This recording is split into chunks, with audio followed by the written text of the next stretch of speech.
apologetics must be a part of church discipleship. That's why morality is relative in Americans throughout the West today, because man now determines truth. And I believe that that's why the nation is in the state it's in, because they don't know the Word of God, and because the church has failed, in a sense, to hold forth the Word of God in the midst of a crooked and perverse generation. Welcome to Heritage of Truth. Today our guest is Kathy Collard Miller. Welcome. I'm glad to be with you, Jeanne. Now, we go way back. We go way back, but of course, since we're 30, it's hard to believe it's been that many years. I know. Kathy is a Breakpoint Centurion, just like I am. So we were trained by Chuck Colson together. Oh, my heavens. That was really something, wasn't it? That was a privilege, wasn't it? Yes, it was. Kathy has a couple of books that we want to talk about. One is called No More Anger, Hope for an Out-of-Control Mom. Ugh.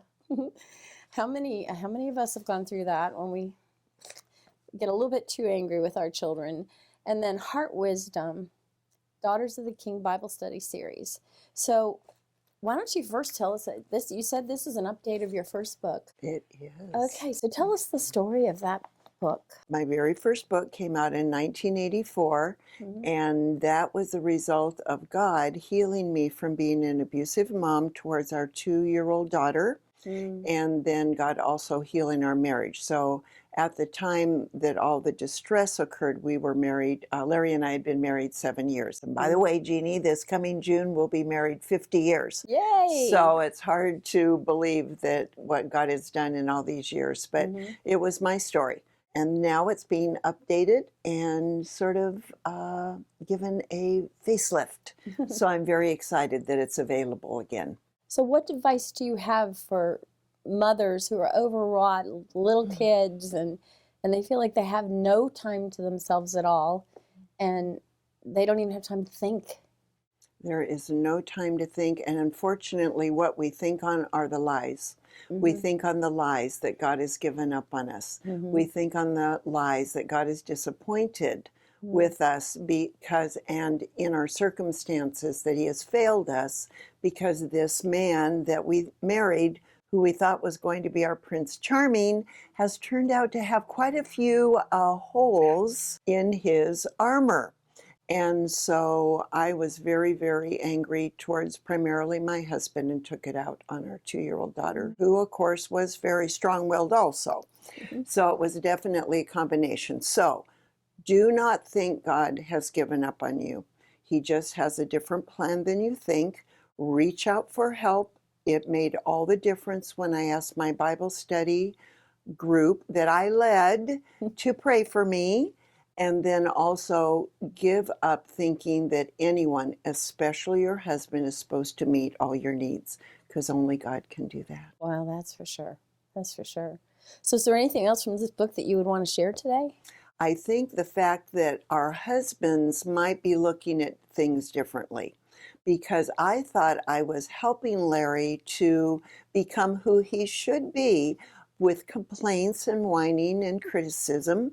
But all it did was push him away more. And when I stopped looking to him to meet all of my needs, then he felt like he could move towards me, but because the expectations were not beyond his capabilities. He didn't feel empowered to help me, so he withdrew completely.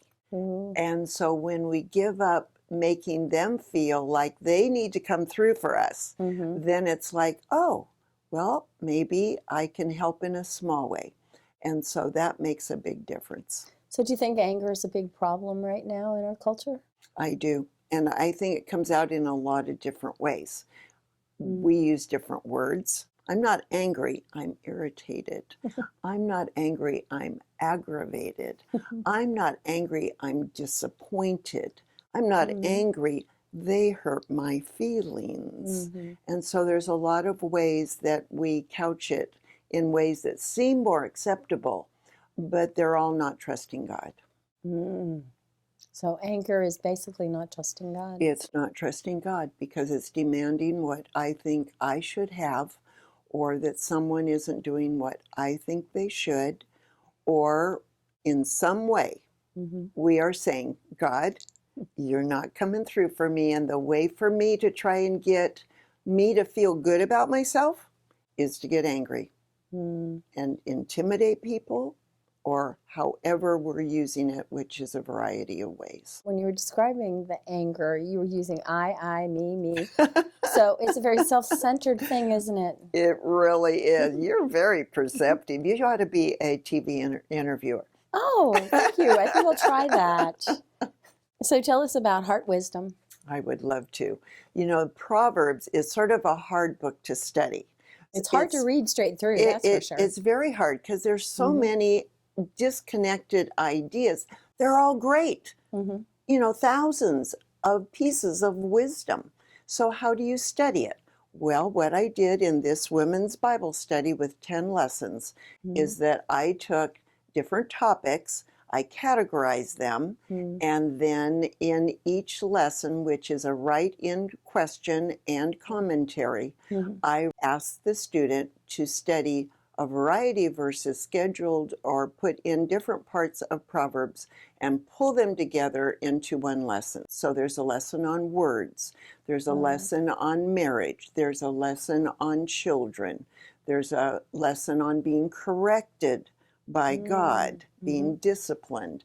There's a lesson on anger. And of course, the last lesson of the 10 is on the Proverbs 31 woman. And I think women will be very encouraged once they study it and find out it's not that we're supposed to do everything she did in one season of life, but that was a description, first of all, of the perfect woman who can never be possible. And then also it's what she did, if there were such a woman, over many years. Well, you've got a current project right now called 100 Questions God and Jesus Ask in the Bible and what they reveal about God's nature and our motives. Tell me about that project. I am so excited, Jeannie. Every time I tell somebody about this project, which is in process, they go, God asking questions in the Bible? You know, I guess he did. In the 3rd chapter of Genesis, the beginning of the Bible, God says to Adam and Eve, where are you? Oh, well, duh. He knows everything. Obviously, he's not saying, I wonder where they are. I'll have to look for them. No, he knew exactly where they are. He was asking the question so that they would have the opportunity to come out from hiding. And he wasn't asking, where are you physically? He was asking you, where is the location of your heart? And the location of their hearts was in the land of shame, of guilt, of condemnation, of wrapping themselves in fig leaves. And so he draws them out at their volition and then talks to them and offers them the skins of animals which were slain, representing Jesus, who would be the slain Lamb of God. And so question after question after question throughout the Bible, then we have Jesus, and we all can think of him asking the man by the pool of Bethesda, do you want to get well? Well, duh. I've been here for 32, 38 years waiting. But the way the person answers, whether it's God's questions or Jesus, and of course we know Jesus is God, what they answer, God is pulling out of them their motives, and he is revealing his attributes. And each of the 100 devotionals will focus on maybe not a completely different attribute of God, but it will focus on the attribute of God at that time that God was showing, and then what he was trying to draw out of the person he was asking the question of. Okay, how about for takeaway value? Is God asking us questions? All the time. Jeannie, on Tuesday, as I prepared to think about coming here, I had signed up and paid for a shuttle to take me from the airport to the convention center. And then I thought, well, I better look them up on Yelp and see the reviews. Horrible reviews. Now I'm panicking. What reviews like they didn't pick me up? So fear starts to take over. And I knew I was in a spiritual battle. And that night I knew I had a choice.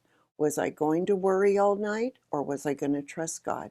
Was I going to believe when God was asking me, will you trust me that I will not abandon you? That I will provide. Kathy, can you believe I am a provider? That I will lovingly care for you. And I got in touch with my motives from childhood. I'm alone. I have to provide for myself. And so God asked me, what are your motives? And will you trust who I am? And I still battled. I still had to pray. I got some sleep. And so I still went with trepidation. I couldn't reach him on the phone to verify. And so then I had a layover, and I remembered that a friend of mine who was coming had said she was arriving at the airport about the same time. And so I emailed her and I said, you know, I'm arriving at the same time. What are your plans? I have this situation. And she said, well, I'm going to take a transportation company. I can sign up at the last minute. And so let's connect there. And the Lord was so sweet. He was generous. His generous nature came through, gave me comfort to know, Kathy, I will provide. Don't worry. And I felt so loved. And you know what? They did pick us up. My friend saved $18 from going with me. Yeah. And you know what, Jeannie? God is always showing us who He is. And when we believe the lies that are not who He is, then we worry, then we stress, then we're angry. Everything the opposite of the fruit of the Spirit. And then when He comes through and we've been angry or worried or whatever, it's kind of like, why didn't we trust? I know it, but we're learning, Jeannie. Yes. And God never condemns. That is not in His nature. He never says, I told you so. I told you so. Now our mom or our dad might have said that. But God never says that. He is not a condemning God. We are not condemned because of Jesus. And so He never says that. He says, oh, daughter, I know you'll remember this so that you can trust me a little bit more next time. Remember this. Yes. Remember who I am. And let this be a stake in the ground that you can come to the next time you think, I'm not your provider. You mentioned your childhood. What was that like? My mom was angry. And us kids, I was the oldest, so I took a form of responsibility. She was not abusive, but it was sort of like you were on pins and needles wondering when she was going to be angry the next time. A lot of stress. She was orphaned at the age of 10. She had her own issues, and yet in many, many ways she was a great mom, but very forceful. My dad was passive, and I was also molested. And so I believed a lot of lies about God. And I believed a lot of lies about life, my worthlessness, and that. And so when I met Larry, who was the opposite of my insecurity, and who became a cop, I thought, Jeannie, my Prince Charming, who will meet all my needs. He brings me to the Lord. Wow, a marriage made in heaven. I walked down the altar to him and thought, I got him to the altar and now I'll alter him. And he didn't like my change program for him. And so that's where a lot of the difficulties began in the very beginning. And then, of course, when our kids started coming, when we'd been married 5 years, by the time we're married 7 years, we were very in a lot of bad ruts. So, but God came through and God delivered us. And so, as I said, we will be soon celebrating our 50th wedding anniversary. And our daughter, whom I abused, she calls me her best friend. That's wonderful. It's amazing how God can redeem it. He can. He is a redeeming God, and He's a persevering God. He's a persistent God. He is a patient God.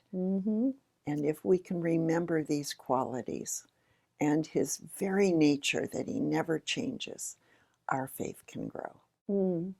So the world has, I think, a wrong view of God. American culture and Western culture in general. They've made a God after their own image, and they'll say things like, well, I can't believe in a God who would let a child die of cancer. Based on what you have learned from your studies about God and Jesus and their questions and the answers of people, what would you respond to them?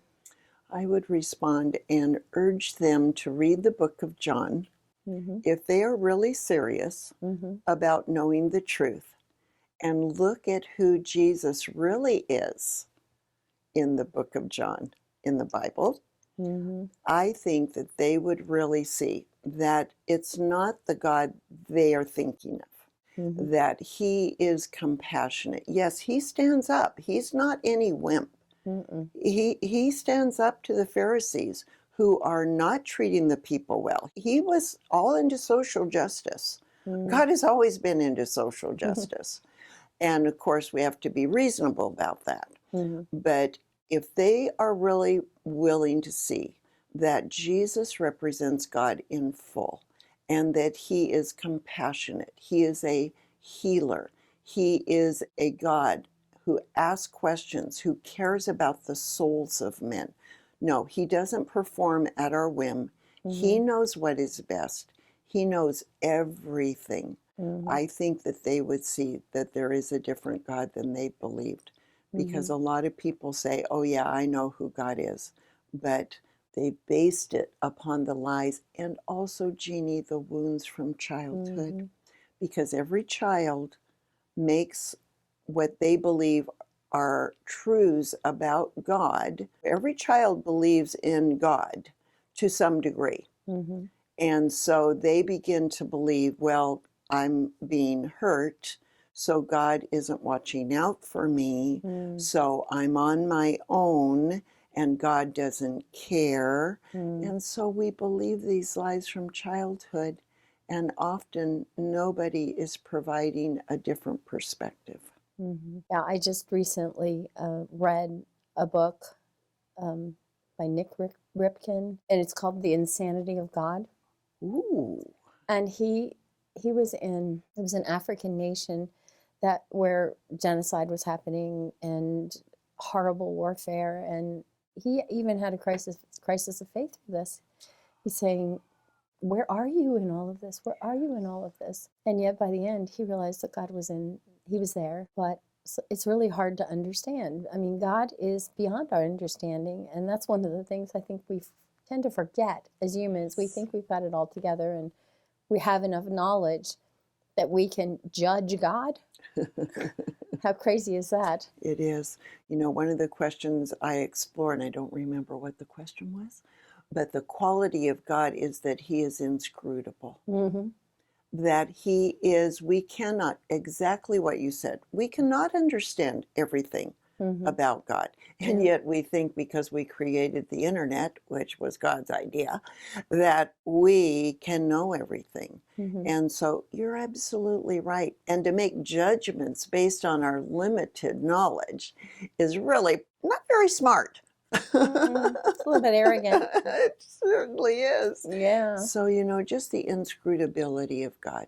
And I'm thinking of God asked Job a lot of questions that goes along with that. So, where were you when I created the earth? Where were you when I created Pleiades or whatever that constellation is? we named. Where were you when I did this? And he's basically saying, you think you know everything? Because Job was basically saying, I demand to know why. Yeah. And so that's exactly it. And it does require faith, which is a gift from God. And if we will say, God, I don't have faith, I want to know. If we ask God, give me just the tiniest bit of faith to begin to believe a little bit about you and truth, he answers that every single time. Sometimes he only gives us enough light for the next step, Yes. but in fact, often he only Most gives of the time. only enough light for the next step. But that's where we learn to trust. Yeah, because we won't get all the answers and still until we step into eternity. You know, my mother-in-law, before she died of Lewy body dementia, by then she had forgotten even God. She didn't understand the concept of heaven. And you know what? We have a little joke. After she died, her son, my husband, says, you know what? She most likely stepped into eternity and said, I knew there was something I forgot. So where can people find out more about you and your ministry online? I would love to share with them my website and blog. It's kathycollardmiller.com. And is it a K? It's with K, K-A-T-H-Y, and Collard is C-O-L-L-A-R-D, Miller.com. And I love interacting with my readers and those who go to my website. Okay.